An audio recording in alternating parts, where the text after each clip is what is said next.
today we have with us Dr. Jesse Papenburg, who is expert in this field. So I welcome Dr. Papenburg. Hi, well thank you very much.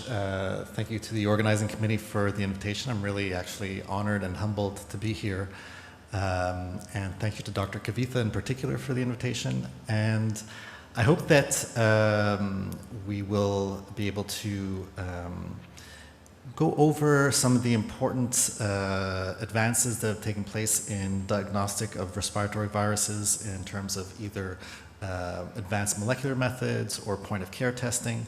Just like David was mentioning before, though, I think it will be important to talk a bit about some of the older methods, because those are still the ones that are being used out in the field mostly when it comes to point of care testing. So the outline of my talk will be that we'll discuss a bit the rationale and the importance of diagnostic testing in acute respiratory infections, in particular for respiratory viruses. We'll go over different test methods. Oh, you missed my all-important introductory slide. We'll discuss the accuracy of rapid tests for RSV and influenza. We'll focus on those. And then we'll talk a little about their potential impact on antimicrobial prescribing and some of the challenges we have actually with improving antimicrobial stewardship. So, acute respiratory infection is the most common acute illness regardless of age or gender. We know that it can cause severe disease leading to hospitalization, and in young infants, bronchiolitis is the leading cause of hospitalization, at least in North America. Pneumonia obviously is an important cause of mortality and hospitalization in children and adults. It can cause exacerbations of underlying chronic diseases such as chronic obstructive pulmonary disease, asthma, cardiac disease. It's the second leading cause of death in children less than 5 years age across all regions of the world. And most acute respiratory infections are caused by viruses, especially in children. So when you look hard enough, you can find a respiratory virus in almost every child that presents with an acute respiratory infection, whether it be in an outpatient clinic or hospitalized. This is data from a prospective cohort that we put together in Quebec City of children who either hospitalized at the pediatric center or presented to the largest outpatient clinic. And we used, I think, a multiplex panel for 24 different respiratory viruses. And in these children less than 3 years of age, almost 90%, between 85 and 90% had at least one viral pathogen that was identified. Now, amongst these viral pathogens, definitely RSV is the major player. It's the most common cause of lower respiratory tract infections among young children worldwide. And from a global perspective, it's been estimated that, at least in 2015, there were over 30 million episodes of RSV-associated acute respiratory infection, resulting in over 3 million hospitalizations and over 60,000 in-hospital deaths in children less than 5 years of age.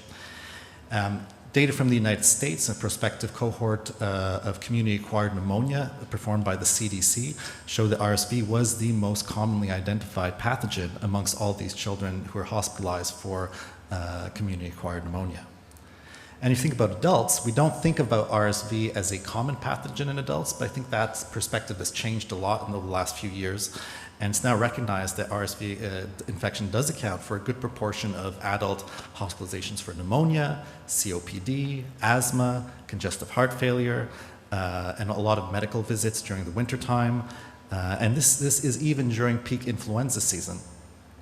Now, in the United States, in the elderly, that translates into approximately 170,000 RSV-associated hospitalizations, with medical costs exceeding $1 billion per year in the United States, and 10,000 to 15,000 deaths per year. I probably don't also have to remind you that influenza is our other main concern when it comes to respiratory viral infections, in part because influenza is preventable with a vaccine, as you know.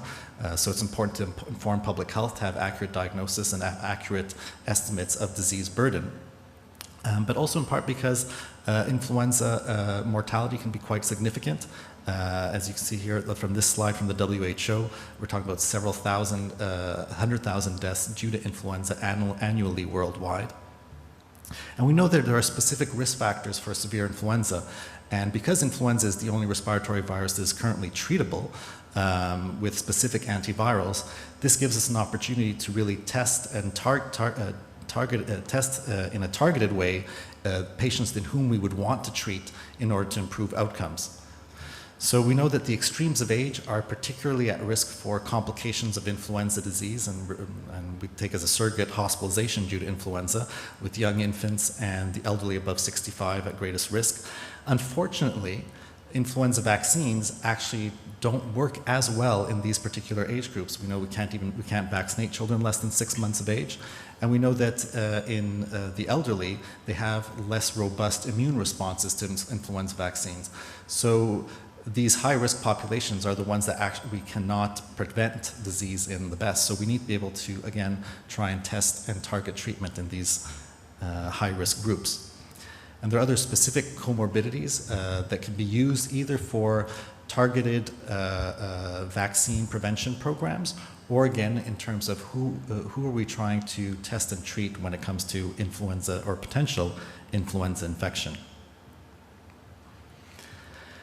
Now, certainly you're all probably familiar with different definitions of influenza-like illness. However, the clinical characteristics of acute respiratory infections really don't allow us to distinguish RSV and influenza from other respiratory pathogens, especially bacterial infections. We know that the clinical influenza-like illness case definitions lack sensitivity and specificity. And particularly in hospitalized patients, if you do a chest x-ray on these patients admitted for a lower respiratory tract infection or admitted for a respiratory tract infection, you'll find pneumonia on a good proportion of them. And even in cases of influenza, it's really impossible to tell whether these infiltrates or this consolidation is caused by the virus, by a bacteria, or by a combination of both. So a lab diagnosis is required to confirm the etiologic cause of the infection. So I'll take a second to talk about traditional respiratory virus diagnostics.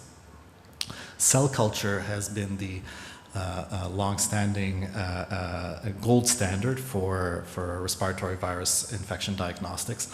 However, we know that a lot of respiratory viruses are particularly labile and sensitive in terms of changes in temperature, and many of them don't grow well. They require different cell lines for growth. So the overall cell culture lacks sensitivity. It's slow. Even the rapid cell culture methods take at least 24 to 48 hours to develop a cytopathic effect and identify a virus. So, and other methods take even longer. They're quite labor intensive in the lab. You need quite a bit of laboratory expertise in order to buy these cell lines or maintain them and in order to interpret the results. But they are still, I wouldn't throw away all cell culture, especially from a reference lab perspective, as they are useful for phenotypic testing of antigenic characterization in order to know if there's a vaccine mismatch, in particular for influenza, and for antiviral phenotypic testing for resistance patterns as well.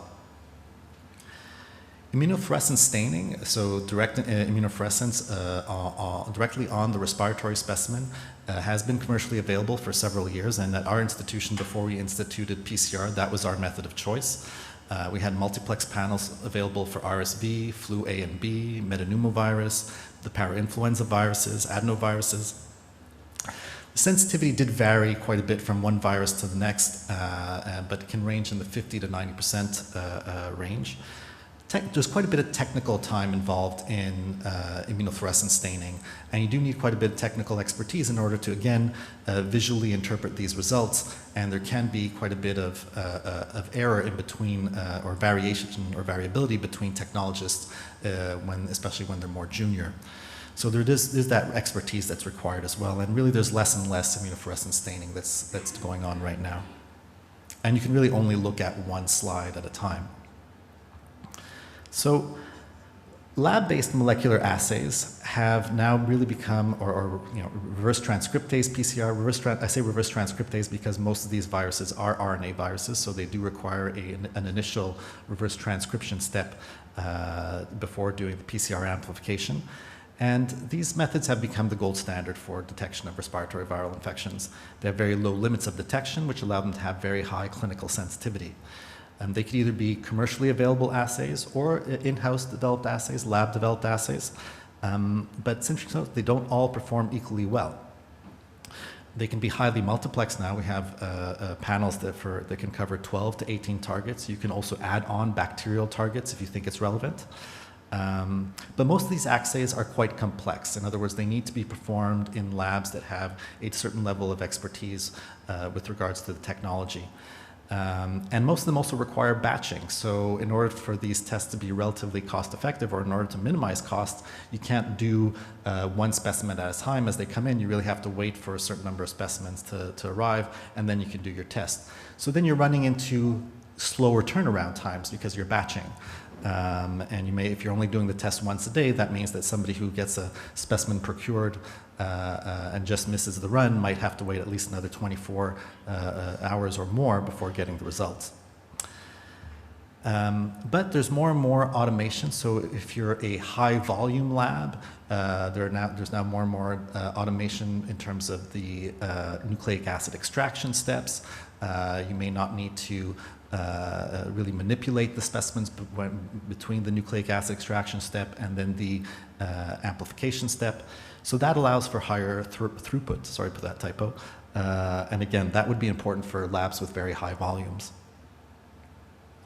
Now, at McGill in Montreal, we serve a large territory, a large swath of territory across the province of Quebec, which includes our most northern communities, which are in the circumpolar area, or subarctic area.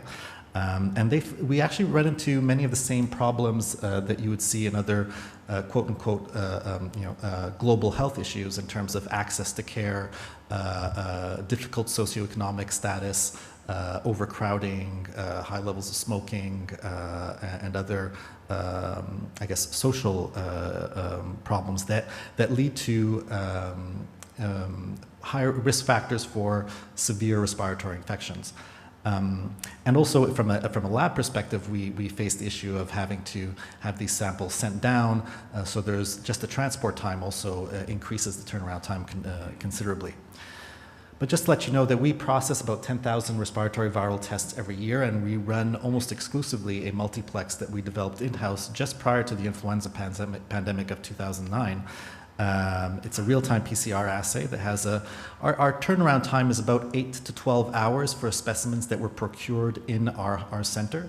And we have 12 targets, which include RSV, flu A and B, parainfluenza viruses, adeno, 2 coronaviruses, HMPV, enterovirus, and rhinovirus. So again, in terms of laboratory advances, I was mentioning that we're getting, especially for high volume labs, there's more and more automation, there's higher level of multiplexity that you can get. This is a panel that we recently evaluated at our center, actually a collection of panels that were offered by one company. And what was interesting there is they would have a first panel that included influenza A, B, and RSV, and that could potentially be used as your first line screening, as most children will have an RSV infection. That would be useful. And again, influenza is perhaps one of the targets that you really want to identify for purposes of early treatment. And then perhaps for specific populations like patients who are immunocompromised, patients who are admitted to ICUs, or patients who have perhaps tested negative by the first panel, you might want to add on these other collection of respiratory viruses. They also have a fourth panel of bacterial pathogens that I find actually a little bit questionable in terms of their choices for inclusion or not. Yes, it could be helpful to know if your patient has atypical bacterial pneumonia caused by mycoplasma or chlamydophila.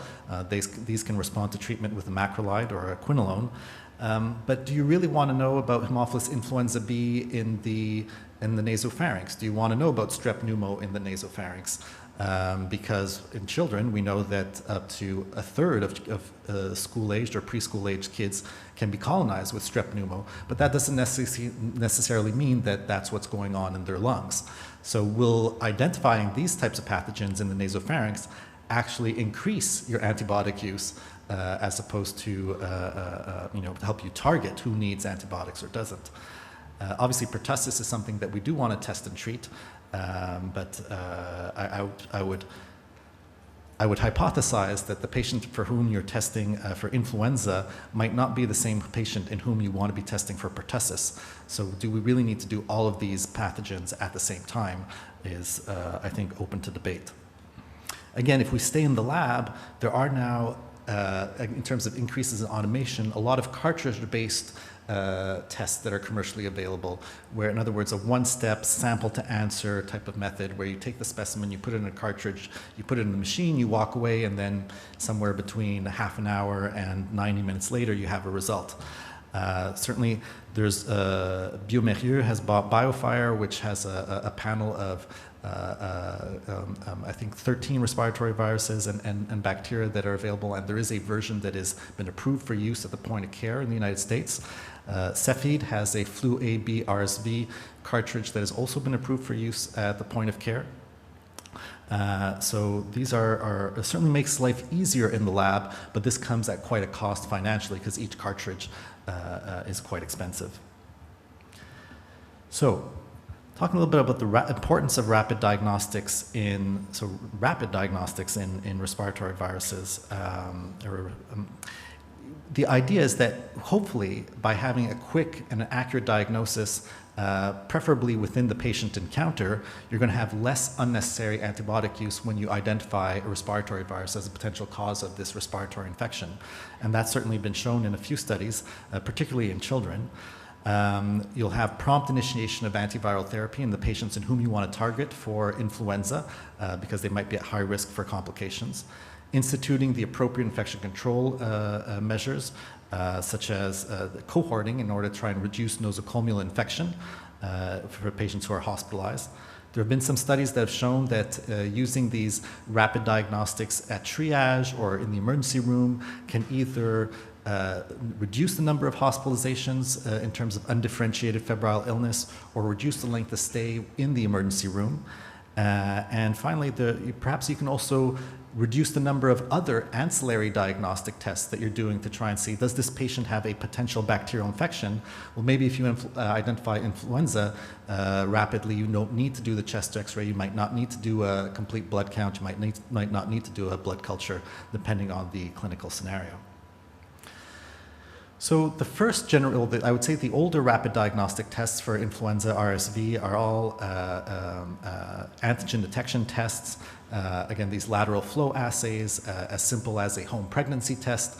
Some people say that these tests are so simple that even a doctor could perform them. And so these have been in use for several years, a couple of decades. And they're actually still used quite a bit in the United States and in Canada, particularly in smaller labs that just don't have the capacity to do PCR-based tests. Certainly their ease and their speed, their ease of use and their speed have great advantages, but their major downside has been relatively poor sensitivity. So we did an evaluation of one particular rapid assay for RSV amongst children who were hospitalized with acute respiratory infection in Quebec City compared to a multiplex PCR method. And amongst these 720 children that were admitted, almost 2/3 of them had a RSV infection by the reference standard. And if you, this is a very busy slide, but if you just focus in on the percentage of true positives, in other words, the test sensitivity for the index test, the rapid test, what we found was that there was a big variability between the youngest children who had a sensitivity, or in which the test had a sensitivity of almost 85%, compared to kids that were almost three years of age, in which case the test only performed at a 60% sensitivity. And you know, you can say, well, what is that? What does that translate into? And from a physician or a clinical perspective, I think doctors need to be aware of that possibility of false negatives. But perhaps more importantly, from a public health perspective, the CDC had been using their surveillance data to extrapolate and try and get RSV incidence rates of hospitalization from a network that was using a lot of these antigen detection-based tests. So in other words, they were probably, if you don't account for that lack of sensitivity, then you're going to underestimate the burden of disease of RSV, particularly in older children. And that's important, I think, when you look forward at developing vaccines and treatments down the road. We also did a systematic review and meta-analysis of all published studies on rapid antigen detection tests for RSV, and what we found was the overall sensitivity was similar to our primary study of about 80%, and the likelihood ratios made it a really good rule-in test, but not such a great rule-out test. But I think one of the main findings of this particular paper that we published was that you should not be using antigen detection tests for RSV in adults. The sensitivity was worse than flipping a coin. It was 30%. But there are not newer rapid diagnostics that have been made commercially available and available for use at the point of care in both influenza and RSV. There are digital immunoassays. In other words, these are antigen detection tests, but that have a automated reader that, according to the manufacturers, increases the accuracy of and performance of these tests. There are also, perhaps even more exciting, nucleic acid amplification tests that are now approved for use at the point of care for influenza and RSV. And there's the Alere I influenza A and B, or IRSV, that uses an isothermal amplification method and was the first ever CLIA waived or FDA approved use of a nucleic acid based test at the point of care. Roche bought out the LIAT influenza A, B, and RSV assay. LIAT stands for lab in a tube.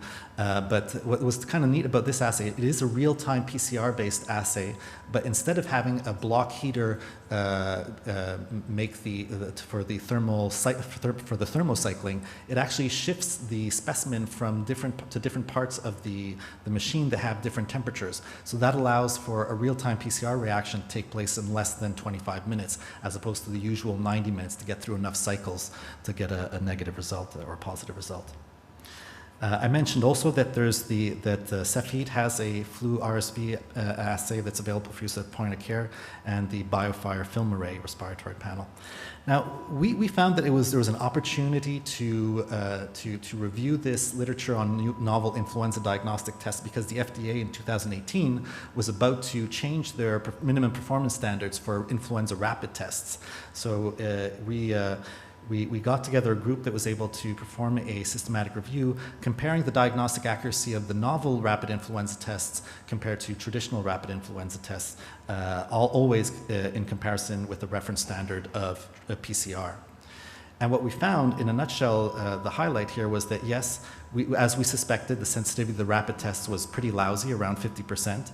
The digital immunoassays were better, a sensitivity around 80% for flu A and B, and the rapid NATs, the rapid nucleic acid amplification tests, had sensitivities of over 90%. Again, differences between children and adults, because adults tend to shed less virus because it's not the first time they're exposed to that virus, so they have a certain amount of cross-reactivity and immunity. And what we found was that for the traditional rapid tests, it didn't perform well at all in adults, with sensitivities in the 30 to 40% range, whereas for the DIAs, they performed well in kids, above 80%, and not so great in adults, whereas the NATs seemed to perform well in kids and adults. And finally, both digital immunoassays that are commercially available performed equally well. No significant differences in terms of test sensitivity, but the rapid NATs, what we found was the isothermal assay didn't have a sensitivity that was as good as that modified real-time PCR assay that I mentioned.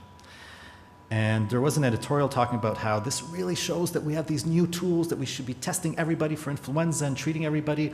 I would say that was a bit of an overinterpretation of our results. And I think that the last couple of slides that I'll present will kind of try and emphasize that we have to think about what is the clinical impact of the tools that we're using and the testing that we're doing. Patricia and I had co-supervised a master's student, and we did a systematic review and meta-analysis of what was the clinical utility in terms of antimicrobial use for rapid testing for a respiratory virus, not rapid testing, sorry, of any respiratory virus testing among children that were hospitalized for respiratory infection. And what we found was that amongst prospective cohort studies, there was a small decrease in antibiotic use in the group that was being tested for respiratory viruses versus the group that was not being tested for respiratory viruses. But that difference wasn't found in retrospective studies. Now, it could be an issue of study design, prospective versus retrospective, but even then, I think the overall pooled estimate was not that impressive in terms of a reduction of unnecessary antibiotic use. And then if we focus in just on patients with bronchiolitis being a clinical syndrome, clearly a viral infection, then we really had no difference between testing and not testing. So you really have to target your population. In other words, I don't think there's any use in testing for respiratory virus patients, patients who have a clear viral syndrome, such as those with bronchiolitis. But it needs to be used in your patients in whom you have a degree of uncertainty, and the test result might help you withhold unnecessary antibiotics. We also evaluated our multiplex PCR amongst our hospitalized adults at the McGill University Health Center. And what we found was that antibiotic management didn't change in the patients who tested positive for a respiratory virus. Antibiotic management was dictated by the chest x-ray results. That's it. Whereas there was a much eightfold increase in appropriate antiviral use for influenza amongst patients who had, based on influenza results. So I think clearly in terms of respiratory virus diagnostics, the actual identification of the virus is only half the battle. What's missing? Do we need to use faster tests? Do we need biomarkers? Do we need antimicrobial stewardship programs to tell physicians, hey, you found a respiratory virus, you don't need to prescribe antibiotics? Or do we need to choose in whom we're doing the testing to have a more impactful use of these tests? Another issue is, should we be reducing unnecessary chest radiography if that is what's driving some of the antibiotic use? So I guess we all wish that we had some sort of magic microscope that could look inside the lungs and see whether that infiltrate is caused just by bacteria or this all caused by respiratory virus. We don't, but I know that Patricia will be talking a bit more about biomarkers and in terms of improving the use of antibiotics later on today. So I hope this talk hasn't brought you down a road to nowhere. This is actually a road that in northern Canada, in Nunavut. But respiratory virus testing is certainly simpler, faster, more accurate, more multiplex than ever. But to leverage these technological advances and improve patient outcomes, we really need to choose wisely in terms of who we're doing the testing. And I think the evidence now shows that there are real challenges for real-world implementation of these tests, and again, thinking about improved patient outcomes as our ultimate goal. So again, thank you very much, and I'd be happy to take any questions if we have time. Actually, as you mentioned, the digital immunoassay is, you can say, the highest sensitivity, but I want to ask about the cost of the test, because the problem nowadays, even if we just discover like these technologies and like this sensitivity, we cannot provide it to all the hospitals because you know the patient is going to ask about the cost. If it's so costly, so we cannot do that, right? So on most of the, you can see the lab staffs and everyone, they are not going to buy those technologies and buy these, you can see, cars if it's so expensive. Absolutely, and I didn't talk about the need for cost-effectiveness studies as well, and the lack of data for that currently. I would say that the newer immunoassays compared to the older lateral flow strips, the costs are really not that much higher per assay, and especially since now those older tests for influenza are being phased out in the United States due to the FDA requirements. There is, though, the acquisition cost of the instrument per se, the reader, that is greater. Now, the point of care molecular assays, now we're talking, incremental increase in cost of 2 to 3 to 5 times what the immunoassays are, if not 10 times, depending on which one you happen to choose and the volumes that you have. So that's something you have to think more than twice about whether or not it's worth their cost. Question, I'm a pathologist, so we do the testing and we are more worried about the sensitivity and the false negative aspect of these tests. So how do we ensure that the level of sensitivity and specificity is as high as is required by the clinician, and is there any guidelines to should we follow, which test you choose for what kind of testing? Okay, so the specificities does not appear to be an issue with the rapid tests for influenza and RSV. Sensitivity has always been above 98%. Specificity has always been above 98%. The issue really has to do with sensitivity, and you pointed that out. The older tests, again, the lateral flow assays for influenza, they're just not going to be available in North America anymore. The newer digital immunoassays, I would say that they perform very well in kids. So if you're testing a pediatric population, the sensitivity is well above 80%, and that to me makes them a relatively useful test. But now in adults, you're stuck because none of the antigen detection tests reach that 80% requirement in adults. So again, because adults just don't shed as much virus for as long a time as kids do, particularly in their primary infection. So adults, I think you need to be choosy, and if you're going to test, use a test that actually gives you accurate results, and use a nucleic acid amplification-based test. But you don't need to test all adults. Only test the adults in whom you would prescribe influenza antivirals if the test result was positive, and in whom you would actually withhold antibiotics if you found that the test was positive as well. But if you're going to just go, if the clinician was going to go ahead and treat with antibiotics on spec or empirically, no matter what the result of the influenza or the RSV test, then why do that test, especially if you may or may not be treating for influenza. So I think that idea of using the tests that work well, but in the population in whom it will be useful, is an important one to transmit to the end users.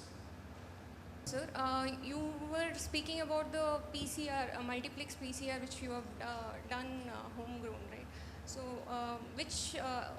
it is based on what assay, sir? Like you are using the Tachman hydrolysis probes or anything? Yeah. So.